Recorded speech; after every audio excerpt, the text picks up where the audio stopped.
देव तालाब में सम्यक अभियान कॉन्फ्रेंस का आयोजन किया जा रहा है। सम्यक अभियान कॉन्फ्रेंस के मुख्य वक्ता नवक्रांति के अग्रदूत सुप्रसिद्ध विचारक व लेखक श्री भास्कर राव रोकड़े जी रहेंगे। देव तालाब विधानसभा के सम्यक अभियान संयोजक डॉक्टर एस तिवारी ने बताया कि कॉन्फ्रेंस में मुख्य रूप से युवाओं की बेरोजगारी पर चर्चा होगी, जिसमें सरकार की ऐसी नीतियां जिनके कारण युवा हताश, निराश और बेरोजगार हुआ है, सरकारी नीतियों के कारण बेरोजगारी की भीषण समस्या से निजात कैसे मिले, इस विषय पर मंथन किया जाएगा। रीवा जिले में भी पढ़े लिखे युवाओं में बेरोजगारी की भीषण समस्या है। रीवा जिले में 10 लाख से अधिक युवा बेरोजगार हैं। अकेले देव तालाब विधानसभा में बेरोजगार युवाओं की संख्या 30,000 के करीब है। डॉक्टर एस तिवारी ने सभी युवाओं से देव तालाब स्टेडियम में सम्मिलित होकर बेरोजगारी के विरोध में जनसभा को सफल बनाने का अनुरोध किया है। सम्यक अभियान बेरोजगारों के सम्मान और स्वाभिमान के लिए चलाया गया अभियान है। पूरे प्रदेश में जब इस सम्यक अभियान की शुरुआत हम लोगों ने किया तो ये देखा कि पूरे प्रदेश में खासकर से रीवा का जो सर्वे हमने कराया तो लगभग 1 लाख पूरी विधानसभाओं में नौजवान जो कभी शहरों में रह के पढ़ा करते थे आज अपने गांव में लौट के चले गए, क्योंकि उनकी स्थिति ये नहीं कि वो शहरों में रह के डिग्रियाँ लेने के बाद भी रह पाएंगे। तो जब हम लोगों ने इसी तरह मध्य प्रदेश के कई ज़िलों में हमने सर्वे कराया, बेरोज़गारों के बीच में मैं गया तो मुझे लगा कि एक बड़ी समस्या है पूरे प्रदेश के अंदर, इसका कोई भी आवाज़ उठाने वाला नहीं है। इसलिए सम्यक अभियान की शुरुआत हुई। हमारे अपने उद्देश्य है कि सम्यक अभियान की जो आज जो बेरोज़गारी का बड़ा कारण है वो कहीं न कहीं हमारी नीतियों में, जो सरकार के जो भी सत्ताधीश हैं, जो भी सरकार के लोग बैठे हुए लोग हैं, उनकी नीतियों में कुछ न कुछ जो है गड़बड़ी है, जिसकी वजह से सारा का सारा जो है बेरोज़गारी का आलम बढ़ा हुआ है। सबसे पहले हमारी जो डिमांड है सम्यक अभियान की कि इस प्रदेश में, इस देश में रिटायरमेंट की एज 58 साल थी। जो कर्मचारियों की सेवानिवृत्ति की आयु थी वो 58 साल निर्धारित थी।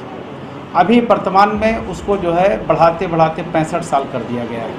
60 किया, 62 किया, 65 साल अब कर दिया गया है। और आने वाले में उनका लक्ष्य है कि हम जो है सेवानिवृत्ति आयु कम से कम इसको 68 साल अभी करेंगे, फिर 70 साल तक ले जाएंगे। ये सरकार की नीतियां हैं। जितने साल सेवानिवृत्ति की आयु बढ़ती है उतने ज़्यादा बेरोजगार हमारे लोग तैयार होते हैं। हमने जो डेटा मध्य प्रदेश का कलेक्ट किया है, चाहे सरकारी विभाग का हो, चाहे सेमी गवर्नमेंट हो, चाहे उपक्रम हो, अगर 58 साल हमने टारगेट किया है कि 1 जनवरी 2024 से 26 जुलाई 2024 के बीच में रिटायरमेंट किए यदि 58 साल घोषित कर दी जाएगी तो 5,30,000 लोगों को नौकरियां मिलेंगी।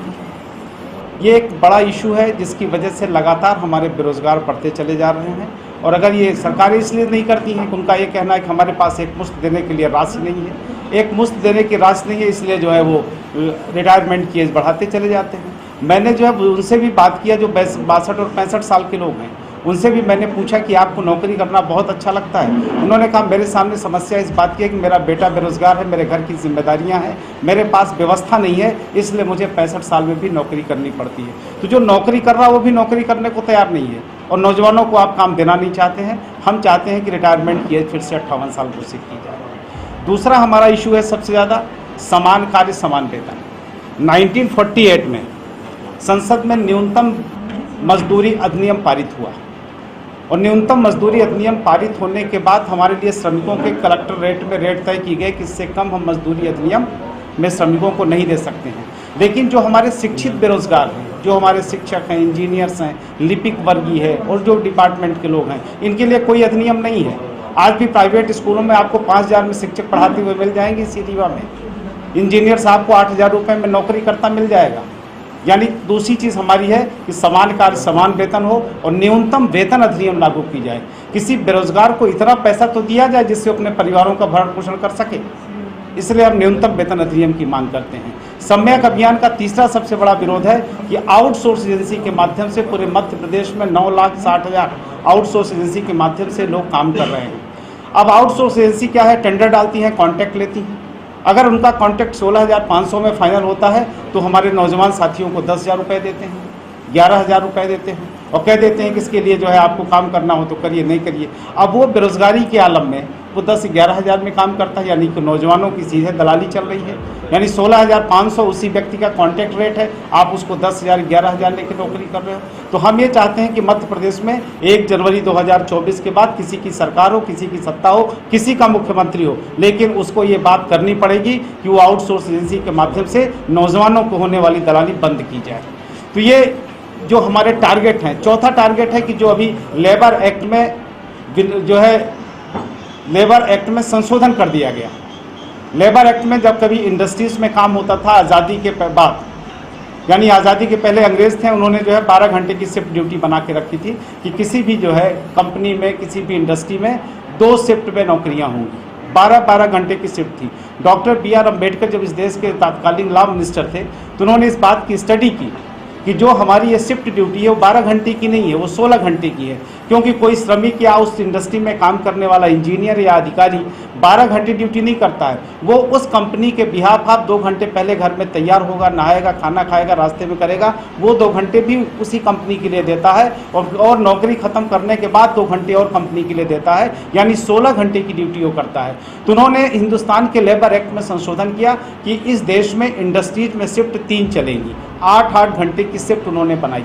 लेकिन अभी कोरोना का लाभ लेके उद्योगपतियों के दबाव में सरकार ने फिर से 2 शिफ्ट घोषित कर दिया कि 2 शिफ्ट चलेंगे। उद्योगपतियों ने कहा कि हमारा फायदा नहीं हो रहा है, तो उन्होंने बेरोजगारों का ध्यान नहीं दिया, उन्होंने 2 शिफ्ट कर दी और कई स्टेट में 2 शिफ्ट में काम शुरू हो गया है और लाखों बेरोजगार लौट के अपने घर चले आए हैं। हमारा ये मानना है कि जो लेबर एक्ट में संशोधन हुआ है इसमें भी परिवर्तन किया जाए और 3 शिफ्ट शुरू की जाए। और दूसरी चीज़ लेबर एक्ट में उन्होंने संशोधित किया कि सबसे पहली चीज़ क्या होती थी कि कब उस पहले निकालने के लिए उनको जो है, जो हमारे प्रतिनिधि होते थे, इस जो है संगठन मजदूर एसोसिएशन प्रतिनिधि होते, उनसे सहमति ली जाती थी। अब गवर्नमेंट ने यह भी प्रावधान कर दिया है कि उनकी सहमति की ज़रूरत नहीं है। अगर उद्योगपति या वहाँ का जो है कारपोरेट या वहाँ का जो है मैनेजमेंट सहमत नहीं है तो कभी भी किसी भी कर्मचारी को निकाल सकता है।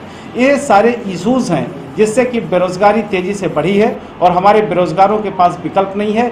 इन सारे बिंदुओं को लेके हम लोगों ने पूरे मध्य प्रदेश में सम्यक अभियान चलाया है। लगातार हमारे कार्यक्रम पूरे प्रदेश में चल रहे हैं। नौजवानों को भारी उत्साह हमें मिल रहा है। इसी तारतम्य में जो है हमने 16 अक्टूबर को देवतलाव स्टेडियम में सम्यक कॉन्फ्रेंस रखी है, जिसमें भारी मात्रा में वहाँ के युवा आएंगे। उनके बीच में हम इस अभियान को चलाने का लक्ष्य रखे हैं और पूरे मध्य प्रदेश में 1 नवंबर से लेकर 15 दिसंबर के बीच में हम लगभग मध्य प्रदेश के सभी 52 जिले, लगभग 170 विधानसभाओं में युवकों के साथ में हम कॉन्फ्रेंस करेंगे, बातचीत करेंगे और पूरे मध्य प्रदेश में इस लक्ष्य के साथ कि 1 जनवरी 2024 को जो हमारा टारगेट है कि रिटायर जो है कर्मचारियों की सेवानिवृत्ति आयु 58 वर्ष की जाए और आपके लेबर एक्ट में संशोधन किया जाए, आउटसोर्स एजेंसी के माध्यम से नौजवानों की दलाली बंद की जाए, समान कार्य समान वेतन हो। इन सारी बिंदुओं को लेके हम लोग लगातार संघर्ष कर रहे हैं। यही सम्यक अभियान का उद्देश्य है और सम्यक अभियान इसी पे काम कर रहा है। बहुत बहुत धन्यवाद।